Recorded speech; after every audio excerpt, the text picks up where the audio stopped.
Hey guys, it's Slypador here. I'm currently barreling down the highway at 500% the legal limit of alcohol in my bloodstream. Don't worry though, I'm perfectly safe. After all, alcoholics don't run in my family. They drive. Oh god, I think I just ran over a child. Yeah, so I added cars to Minecraft, and they're actually really cool. But I'm getting ahead of myself. First of all, why do I need cars? You see, my goal is to fill out this entire world and make a fully custom Minecraft map with all sorts of structures and challenges and whatnot. And so to get from point A to point B, you need a mode of transportation. And that's where the roads came in that I added to the towns in the previous episode, but there's a problem.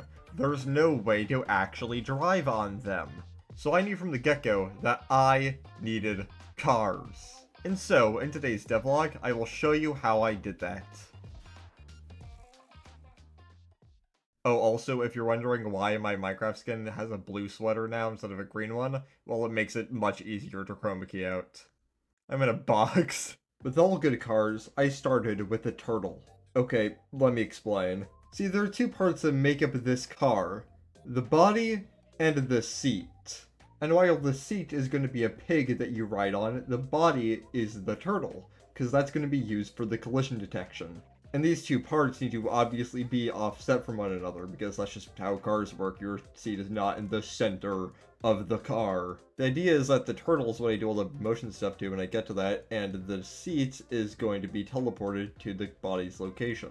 I want this car to be controllable using the W, A, S, and D keys.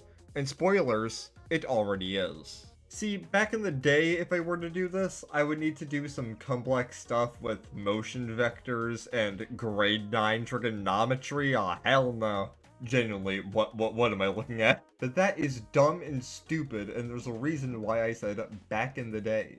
Because in the glorious land of Minecraft 1.21, we can just use predicates for that. Like, we just have predicates that can detect player inputs. So here is the first rendition of the car. There are some glaring flaws though. It travels at a fixed speed and you can steer when the car isn't moving, which is not how cars work in real life. Unless it's like that one really fancy Chinese car that I show Speedbot, but that's irrelevant. The second problem is really easy to fix, but the first problem is, well, also really easy to fix. Because in the modern day Minecraft, we have something called macros, and these are absolutely amazing. I can just take any string or value that I want and just plug it into anything else that I want. Wow, it's almost as if every other coding language already has that. It's just called variables and function arguments. Why do we not have that? Like, look at this. This is pretty cool, right? Yeah, I couldn't do that a couple years ago. Minecraft frickin' sucks, man. Anyways, here's a version of the card that has acceleration and speeds up gradually. Yay. I also made it able to go up slopes like this, but later on I just changed that to only be able to go up slabs, so it doesn't really matter. For now, I needed a model for the car, so it's not just, you know, a turtle and a pig. So after slaving away in Blockbench for a couple hours, I eventually came up with this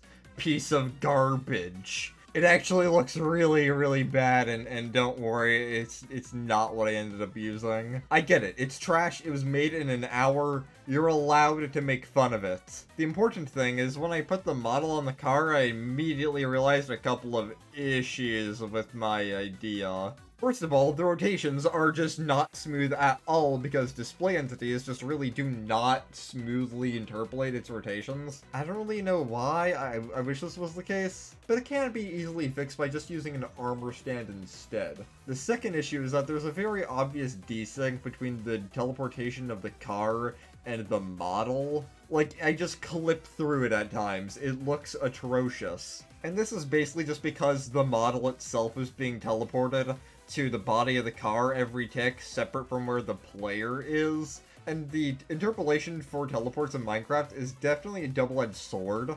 Like, on one end, it allows me to make smooth-looking movements, but on the other end, sometimes it's a bit too smooth when I want it to be rigid. So the solution was to have the model on an armor stand attached to the pig that the player is riding. God, I'm tired. And the third issue is that the car is really, really ugly. So I just made a new model for it. It looks a lot better, and there you go. There's those 3 issues fixed. And this is pretty much like a 90% completed car. There's only a bit left to do, so just bear with me. Now, it is time to add what is arguably the most important mechanic of a car in a video game. That's right, head-on collisions. So after taking some inspiration from some other games... Must have been a speed bump. Oh god, I just hit a dog. Oh, he's just such a good boy. Wait a minute, this is a Minecraft video. Anyways, now you can get to a car crash and run over people, which is really cool. I even added funny knockback, cool particles, and sound effects. Because who wants to use a car as an actual car when you can instead use it as a lethal weapon? And, well, that's pretty much everything. I guess that feels weird to say just because of how much I've been procrastinating making this video. But yeah, that's pretty much all you have to show for the cars in HOA. Obviously, there's still a lot to do for these cars, such as different variants as you can see on screen right now. And there's currently no way to actually buy them. Also, I have to place in all of the roads that you actually drive the cars on, which includes this really big highway. And spoilers, there's gonna be more than one of those. I'm hoping the next devlog will not take as long as this one. There's definitely a lot of ideas that I have for this area. In fact, some of which has already been built, as you can see. This map is just getting more and more filled in, and I'm really enjoying the direction that it's headed. But that's really all I have to say for now, so I'll see you in the next devlog. And please, for the love of God, stop asking if I'm gonna add a Toyota Corolla!